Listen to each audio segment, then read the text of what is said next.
Terre. Comme nous l'avons évoqué en début de semaine, la situation a nécessité plusieurs renforcements pour la protection de l'espace aérien des Émirats Arabes Unis pour défendre nos installations et répondre à nos engagements d'accords de défense.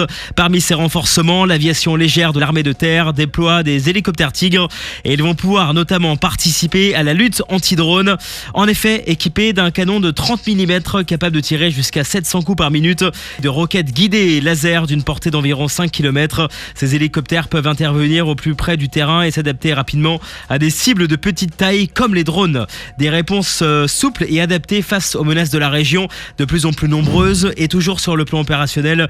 Mais dans le Pacifique, les armées françaises poursuivent également leur mission. En Nouvelle-Calédonie, nouvelle évacuation sanitaire permise par l'envoi d'un avion de transport CASA qui est intervenu en urgence pour évacuer 3 blessés depuis l'île des Pins vers la Grande Terre. Au Vanuatu, une opération de reconnaissance a été menée pendant une semaine pour préparer une future mission de soutien à la construction d'une école en lien avec les autorités locales. Ça bouge du côté de la jeunesse. La ministre des Armées, Catherine Vautrin, et le ministre de l'Éducation nationale, Édouard Geffray, se sont rendus au fort de Montrouge pour échanger avec des jeunes lors d'une journée de défense et de citoyenneté nouvelle génération. Ce format vient d'être rénové, plus interactif et immersif, avec notamment des séquences en réalité virtuelle pour mieux comprendre les enjeux de défense et les missions des armées. Cette journée a également été l'occasion de présenter le futur service national qui doit débuter dès le mois de septembre. Et ce week-end se tenaient à Paris les assises de la réserve citoyenne de défense et de sécurité de terre.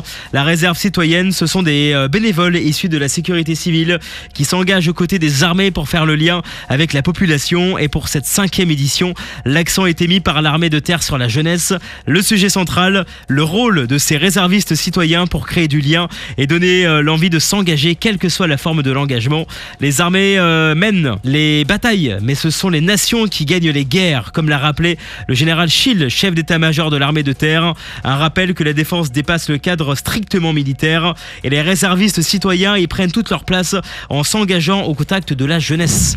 Et on apprend que le Centre national des sports de la défense, basé à Fontainebleau, change d'échelle. Après 20 ans d'existence, il devient officiellement l'Académie militaire de sport de la défense.